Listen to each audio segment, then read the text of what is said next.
आज के इस वीडियो में हम लोग देखेंगे कि how the participant saw the movement. Movement मतलब आंदोलन। आंदोलन सिविल डिसओबीडियंस मूवमेंट, सविनय अवज्ञा आंदोलन। अर्थात इसमें जिन लोगों ने पार्टिसिपेट किया वे लोग आंदोलन को किस तरह से देखते थे, उन लोगों ने आंदोलन में किस तरह से पार्टिसिपेट किया और उनके लिए स्वराज यानी कि आज़ादी का क्या मीनिंग था, क्या अर्थ था। हम देखते हैं कि महात्मा गांधी ने जब सिविल डिसओबीडियंस मूवमेंट को स्टार्ट किया तब इसमें सोसाइटी के डिफरेंट सेक्शंस के लोगों ने बढ़ चढ़कर भाग लिया, एक्टिवली पार्टिसिपेट किया। मूवमेंट में पार्टिसिपेट करने वाले लोगों को हम लोग 3 कैटेगरी में रख सकते हैं। पीजेंट सेक्टर मतलब किसानों का ग्रुप। नंबर 2 इंडस्ट्रियल सेक्टर, जिसमें कि इंडस्ट्री से रिलेटेड लोग आते थे, जैसे कि बिजनेसमैन एंड इंडस्ट्रियल वर्कर्स, श्रमिक मजदूर। और नंबर 3 कैटेगरी महिलाओं का, विमेंस का। इस तरह से हम लोग देखते हैं कि 5 मेन कम्युनिटी है जिसके बारे में हम लोगों को जानना है। पीजेंट में नंबर 1 रिच पीजेंट, धनी किसान, अमीर किसान। नंबर 2 पुअर पीजेंट, गरीब किसान, छोटे किसान। नंबर 3 इंडस्ट्रियल सेक्टर में या फिर business class, businessman. Number 4 industrial workers, जो कि इंडस्ट्री या फैक्ट्री में काम करते थे, मजदूर, श्रमिक। और नंबर 5 सबसे इम्पोर्टेंट महिलाएं, वीमेंस। इन सभी के बारे में हम लोगों को जानना है कि इन लोगों ने सिविल डिसओबीडियंस मूवमेंट में किस तरह से पार्टिसिपेट किया और इन लोगों की सिविल डिसओबीडियंस मूवमेंट से क्या उम्मीदें थी, क्या एक्सपेक्ट करते थे और इन लोगों के लिए स्वराज यानी कि आज़ादी का क्या मीनिंग था। वीडियो में आगे बढ़ने से पहले हम लोगों ने जो लास्ट वीडियो में देखा था पीजेंट्स के बारे में, इनके बारे में थोड़ा क्विक समरी कर लेते हैं कि rich peasant and poor peasants, अमीर किसान और गरीब किसान किस तरह से सिविल डिसओबीडियंस मूवमेंट में पार्टिसिपेट करते हैं और यह लोग आंदोलन को किस तरह से देखते हैं और इनकी क्या उम्मीदें थी और यह लोग स्वराज का मीनिंग किस तरह से निकालते थे। इनमें से पहला कैटेगरी पीजेंट्स को हम लोगों ने लास्ट वीडियो में देखा था। पीजेंट्स कैटेगरी को भी, किसानों को भी 2 भागों में बांटकर हम लोगों ने देखा था। पहला रिच पीजेंट्स, अमीर किसान, धनी किसान, बड़े किसान। और नंबर 2 पुअर पीजेंट्स, जो गरीब किसान थे, छोटे किसान थे। जो रिच पीजेंट्स थे वे लोग कमर्शियल क्रॉप्स का प्रोडक्शन करते हैं। हम देखते हैं कि 1929 में पूरी दुनिया एक आर्थिक मंदी के दौर से गुजर रही थी, ग्रेट इकोनॉमिक डिप्रेशन। इस समय ट्रेड में डिप्रेशन हो रहा था और कीमतों में लगातार गिरावट हो रही थी, फॉलिंग ऑफ प्राइसेस। इस कारण से यह जो रिच पीजेंट्स थे, यह लोग जो कमर्शियल क्रॉप्स का प्रोडक्शन करते थे, यह लोग अपने प्रोडक्ट्स को बेच नहीं पा रहे थे, जिसके कारण से इन लोगों के पास नकद यानी कैश का फ्लो कम हो गया था। ऐसी स्थिति में यह जो रिच पीजेंट्स थे, इन लोगों ने ब्रिटिश गवर्नमेंट से यह रिक्वेस्ट किया कि उनके लिए लगान यानी कि टैक्स रेवेन्यू में रिलैक्सेशन किया जाए, रिड्यूस किया जाए, परंतु ब्रिटिश गवर्नमेंट ने इनकी बात नहीं मानी। इस परिस्थिति में यह रिच पीजेंट्स कांग्रेस के साथ सिविल डिसओबीडियंस मूवमेंट में जुड़ जाते हैं और ब्रिटिश सरकार का विरोध करते हैं। इस तरह से हम देखते हैं कि इन रिच पीजेंट्स का स्वराज का अर्थ था इनके लिए लगान में कमी, टैक्स में कमी, रेवेन्यू में कमी। इसी प्रकार से जो पुअर पीजेंट्स थे, जो छोटे किसान थे, यह लोग भी सरकार को लगान में कमी के लिए, रिड्यूस करने के लिए कह रहे थे, क्योंकि इनके ऊपर भी इस ग्रेट इकोनॉमिक डिप्रेशन का बुरा प्रभाव पड़ा था। इसके साथ साथ यह लोग बड़े किसानों से, रिच पीजेंट से जमीन को भाड़ा पर लेते थे, रेंट पर लेते थे और उसी पर खेती और कृषि करते थे। यह जो रेंट होता था इसी को पट्टे पर लेना कहते थे। पट्टे पर। इसी कारण से गुजराती किसानों को पट्टीदार्स भी कहा जाता था। तो यह लोग रेंट लेते थे और यह रेंट बहुत अधिक होता था। यह लोग चाहते थे कि रेंट में रिड्यूस किया जाए, कमी किया जाए, जिसके लिए इन लोगों ने नो रेंट मूवमेंट, भाड़ा विरोधी आंदोलन भी चलाया। इस तरह से हम देखते हैं कि छोटे किसानों के लिए स्वराज का अर्थ था लगान में कमी, टैक्स में कमी और साथ साथ बड़े किसानों को यह लोग जो रेंट देते थे उस रेंट में कमी होना। अब हम लोग आज के वीडियो में आगे बढ़ते हैं और अपने टॉपिक को देखते हैं, how the participant saw the movement. इस टॉपिक के अंदर में अब हम लोग देखते हैं कि किस तरह से इंडस्ट्री सेक्टर के लोग, कमर्शियल सेक्टर के लोग, बिजनेस या ट्रेड से जुड़े हुए लोग किस तरह से सिविल डिसओबीडियंस मूवमेंट, सविनय अवज्ञा आंदोलन को देखते हैं, किस तरह से इस पे पार्टिसिपेट करते हैं और इन लोगों के लिए इस मूवमेंट से, इस आंदोलन से क्या उम्मीदें थी, क्या एक्सपेक्टेशन था और यह लोग स्वराज यानी कि आज़ादी का अर्थ किस तरह से निकालते थे। इस इंडस्ट्रियल सेक्टर या बिजनेस सेक्टर को हम लोग दो पार्ट में डिवाइड करके देखते हैं। नंबर 1, बिजनेस क्लास, जो कि पैसे वाले लोग थे, जो कि बिजनेस या ट्रेड को रन करते थे, चलाते थे। यह बेसिकली ओनर या मालिक आप इसे कह सकते हैं। और दूसरे पार्ट में हम लोग इंडस्ट्रियल वर्कर्स को देखते हैं, इंडस्ट्री में काम करने वाले श्रमिक या मजदूर, कामगार, जो कि इंडस्ट्री या फैक्ट्री में काम करते थे।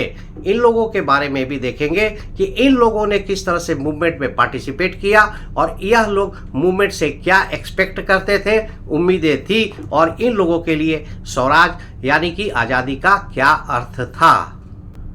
तो सबसे पहले देखते हैं बिजनेस क्लास कम्युनिटी को, बिजनेसमैन कम्युनिटी को, व्यवसायी वर्ग को। जैसा कि हम लोगों ने चैप्टर के शुरुआत में भी देखा था कि फर्स्ट वर्ल्ड वार के समय सामानों के दाम दुगुने हो जाते हैं, डबल हो जाते हैं। तो इस सिचुएशन में जो भारतीय बिजनेसमैन थे, इंडस्ट्रियलिस्ट लोग थे, इन लोगों ने अच्छा खासा मुनाफा, प्रॉफिट कमाया था और इनके पास काफ़ी मात्रा में धन आ गई थी, जिससे कि यह काफ़ी स्ट्रांग पोजीशन में आ गए थे। परंतु अभी इस समय सिचुएशन बदल चुका था। 1929 का या ग्रेट इकोनॉमिक डिप्रेशन आ चुका था, सामानों के दाम कम हो गए थे, उनकी कीमतें गिरने लगी थी, ट्रेड जो है डिप्रेशन में था और प्राइसेस जो है गुड्स के फॉल हो रहे थे। 1930 आते आते तक यह कोलैप्स हो गया था। इस सिचुएशन में इन बिजनेसमैन और इंडस्ट्रियलिस्ट लोगों के लिए काफ़ी गंभीर समस्या उत्पन्न हो गई थी। इस सिचुएशन में यह लोग अपने बिजनेस को एक्सपैंड करना चाहते थे, फैलाना चाहते थे, परंतु ऐसी बहुत सारी ब्रिटिश पॉलिसीज थी, कॉलोनियल रूल था जो इनके बिजनेस को एक्सपैंड करने से रिस्ट्रिक्ट करता था, रुकावट पैदा करता था।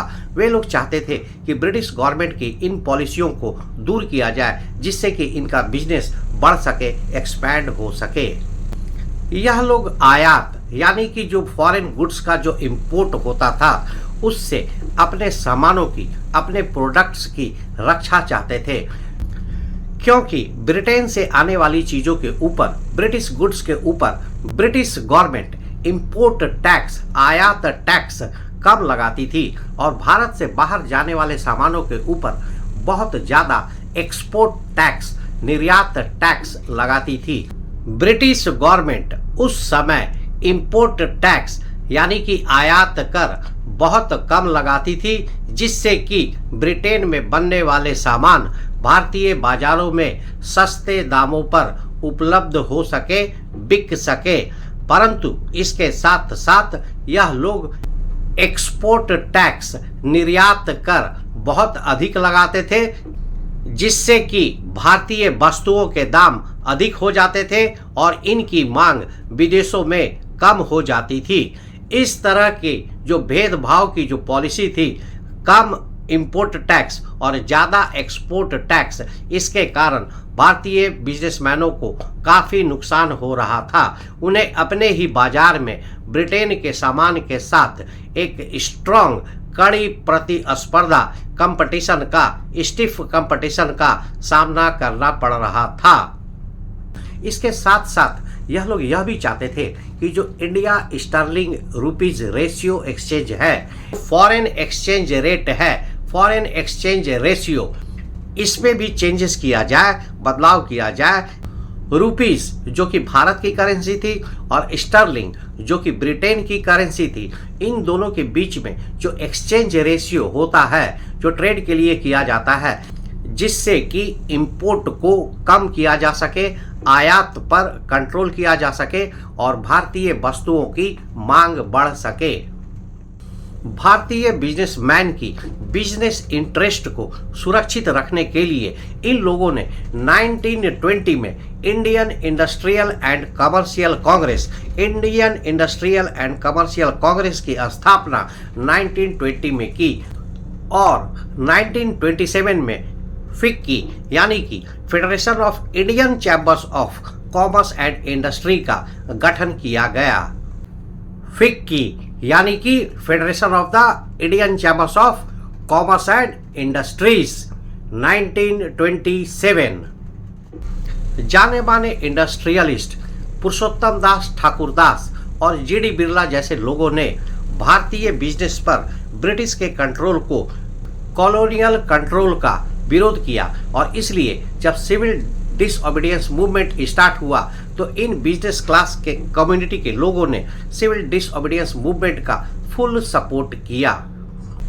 इन लोगों ने सिविल डिसओबीडियंस मूवमेंट को, सविनय अवज्ञा आंदोलन को फाइनेंशियल सपोर्ट किया और इन लोगों ने जो इंपोर्टेड गुड्स थे उनको खरीदने या बेचने पर टू बाई और टू सेल से इनकार कर दिया।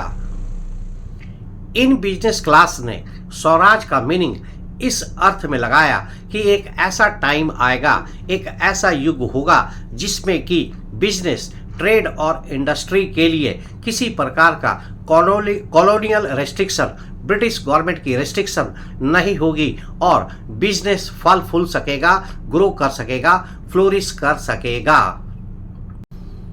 परंतु गांधी इरविन 1931 पैक्ट के बाद जब गोलमेज सम्मेलन के लिए गांधी जी लंदन जाते हैं और निराश होकर वापस आते हैं क्योंकि किसी प्रकार का निगोशिएशन नहीं हो पाता है, इससे इन बिजनेस क्लास कम्युनिटी को बहुत ही निराशा होती है क्योंकि इनकी मांगे पूरा नहीं हो पाती है, अधूरी रह जाती है। इसके साथ साथ उस समय समाज में तनाव बढ़ रहा था। दो मेन कम्युनिटी, हिंदू और मुस्लिम के बीच में कम्युनलिज्म यानी कि सांप्रदायिकता की भावना बढ़ रही थी। हिंदू और मुस्लिम के बीच में धार्मिक आधार पर भेदभाव बढ़ रहे थे। इसके साथ साथ ही रिवॉल्यूशनरीज एक्टिविटी, क्रांतिकारी गतिविधियां भी बढ़ रही थी। वायलेंट केसेस बढ़ रहे थे, जैसा कि हम लोगों ने देखा था कि 1929-30 के समय में वायलेंट एक्टिविटीज में वृद्धि हुई थी और उस समय ब्रिटिश सरकार या फिर ब्रिटिश अधिकारियों के ऊपर काफी वायलेंस अटैक भी हुए थे। इस तरह के बढ़ते कम्युनलिज्म के प्रभाव यानी कि सांप्रदायिकता के प्रभाव और रिवॉल्यूशनरीज एक्टिविटी के बढ़ने के कारण इन लोगों को यह आशंका थी कि एक लंबे समय तक शांति नहीं बनी रहेगी, अशांति का माहौल होगा और साथ साथ कांग्रेस में जो नए लीडर्स थे जैसे कि जवाहरलाल नेहरू और सुभाष चंद्र बोस, इन लोगों के ऊपर समाजवाद यानी सोशलिज्म का प्रभाव ज़्यादा था। इस कारण से भी इन लोगों को यह भय था कि यह सभी बातें इनके बिजनेस के लिए ठीक नहीं है। इन सभी कारणों से जब Mahatma Gandhi civil disobedience movement को जब दोबारा स्टार्ट करते हैं तो इन लोगों ने सिविल डिसओबीडियंस मूवमेंट में उतना बढ़ चढ़कर पार्टिसिपेट नहीं किया जैसा कि फर्स्ट टाइम में किया था। इन लोगों ने अब सिविल डिसओबीडियंस मूवमेंट से दूरियां बना ली थी क्योंकि इनकी मांगों को भी पूरा नहीं किया गया था और सोसाइटी में एक अशांति का माहौल था जो कि बिजनेस के अनुकूल नहीं था।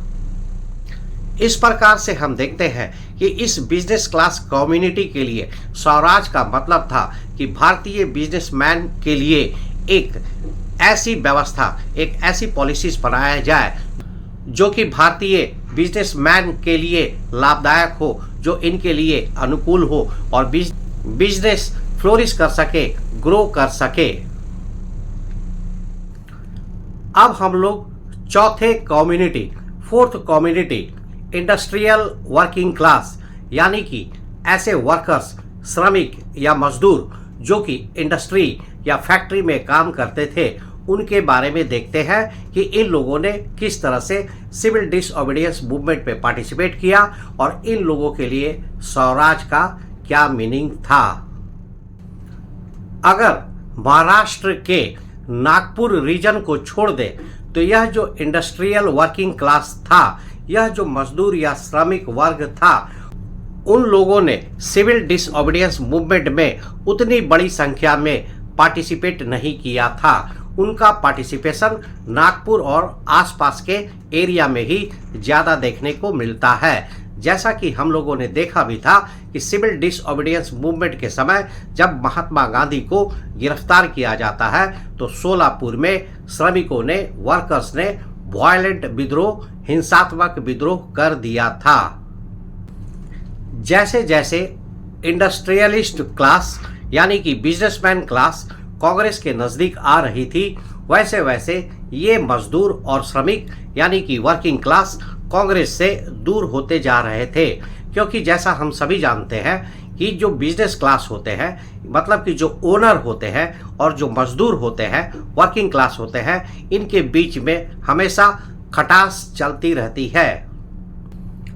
फिर भी हम देखते हैं कि सिविल डिसओबीडियंस मूवमेंट के समय ये वर्कर्स, ये श्रमिक और मजदूर सिविल डिसओबीडियंस मूवमेंट में पार्टिसिपेट करते हैं और गांधी जी का जो प्रोग्राम था बॉयकॉट ऑफ फॉरेन गुड्स, विदेशी वस्तुओं का बहिष्कार, उसके साथ साथ यह लोग अपने लिए लो वेजेस, कम वेतन और पुअर वर्किंग कंडीशन यानी कि कार्य करने की खराब परिस्थिति को साथ में जोड़ देते हैं और इस तरह से सिविल डिसओबीडियंस मूवमेंट में यह लोग भी पार्टिसिपेट करते हैं। 1930 में रेलवे वर्कर्स स्ट्राइक करते हैं और 1932 में डॉक वर्कर्स यानी कि पोर्ट के जो वर्कर हैं, शिपिंग पोर्ट, डॉक वर्कर्स भी स्ट्राइक करते हैं। इसी तरह से हम देखते हैं कि 1930 में छोटा नागपुर जो कि झारखंड एरिया में है, छोटा नागपुर के वर्कर भी स्ट्राइक करते हैं। 1930 के इस छोटा नागपुर के मूवमेंट में हजारों मजदूरों ने, वर्कर्स ने पार्टिसिपेट किया। इन लोगों ने रैलियां निकाली और गांधी टोपी पहनकर ब्रिटिश सरकार का, ब्रिटिश हुकूमत का विरोध किया। परंतु कांग्रेस ने इन सभी मजदूर वर्कर्स के आंदोलन से अपने को दूर रखने का प्रयास किया।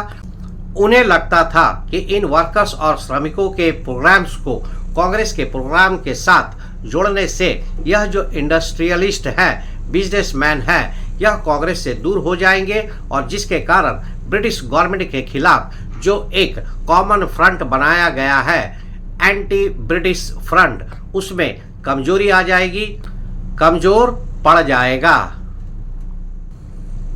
इस तरह से हम देखते हैं कि यह जो वर्कर्स थे, श्रमिक थे, मजदूर थे, इनके लिए स्वराज का अर्थ इंक्रीज इन वेजेस था, वेजेस में वृद्धि था एंड वर्किंग कंडीशन में सुधार था, reforms in the working condition of the labourers, मजदूर्स। इस तरह से हम देखते हैं कि सिविल डिसओबीडियंस मूवमेंट में यह जो चार कम्युनिटी थी, पहला बड़े किसान, रिच पीजेंट, इनके लिए स्वराज का मतलब था कि लगानों में कमी, ब्रिटिश गवर्नमेंट को जो यह रेवेन्यू देते थे उसमें छूट दी जाए, लगानों में कमी की जाए। वहीं जो छोटे किसान थे उनके लिए स्वराज का अर्थ वे जो ब्रिटिश सरकार को रेवेन्यू लगान देते थे उसमें कमी की जाए और साथ साथ वे जो जमींदारों से जमीन लेकर भाड़ा पर, रेंट पर खेती या कृषि करते थे, इस रेंट में कमी की जाए। वहीं पर हम देखते हैं कि बिजनेसमैन का स्वराज्य का अर्थ था कि ब्रिटिश जो बिजनेस है उस पर से ब्रिटिश गवर्नमेंट की जो रेस्ट्रिक्शंस है, पाबंदियां है, उसको हटाया जाए और जिससे कि बिजनेस जो है, व्यापार जो है फल फूल सके और बढ़ सके। वहीं पर जो वर्कर्स थे, इंडस्ट्रियलिस्ट वर्कर, इन लोगों का स्वराज का मतलब था कि उनके वेजेस को बढ़ाया जाए और वर्किंग कंडीशंस में रिफॉर्म किया जाए। इस तरह से हम देखते हैं कि स्वराज देश की आज़ादी के साथ साथ सभी कम्युनिटी के अपने अपने भी कुछ मांग थी, अपने अपने भी डिमांड थे और वह स्वराज को यानी कि आज़ादी को इस अर्थ में भी लेते थे। तो आज के वीडियो में इतना ही। नेक्स्ट वीडियो में हम लोग देखेंगे कि एक अलग कम्युनिटी की एक अन्य कम्युनिटी, अदर कम्युनिटी वीमेंस, महिलाएं, यह किस तरह से आंदोलन को पार्टिसिपेट करती है और इनके लिए स्वराज का क्या मीनिंग था। हम लोगों ने देखा कि सिविल डिसओबीडियंस मूवमेंट के समय महिलाएं घर की चार दीवारी से बाहर आ जाती है और इस मूवमेंट में बढ़ चढ़कर हिस्सा लेती है। इससे पहले किसी भी आंदोलन में महिलाओं की भागीदारी, पार्टिसिपेशन ऑफ वीमेन इतनी ज़्यादा नहीं हुई थी और यह सिविल डिसओबीडियंस मूवमेंट में महिलाओं के प्रेजेंस पर ब्रिटिश गवर्नमेंट ने भी कहा था कि महात्मा गांधी को कुछ हासिल हो चाहे ना हो, परंतु इतना जरूर है कि अब महिलाएं भी, वीमेन्स भी इस मूवमेंट के साथ जुड़ चुकी है। तो नेक्स्ट वीडियो में हम लोग देखेंगे कि यह महिलाएं, ये वीमेंस किस तरह से सिविल डिसओबीडियंस मूवमेंट को लेती है और उनके लिए स्वराज का क्या मीनिंग था। तो आज के वीडियो में इतना ही। मिलते हैं नेक्स्ट वीडियो में। तब तक के लिए थैंक यू, धन्यवाद, जय हिंद।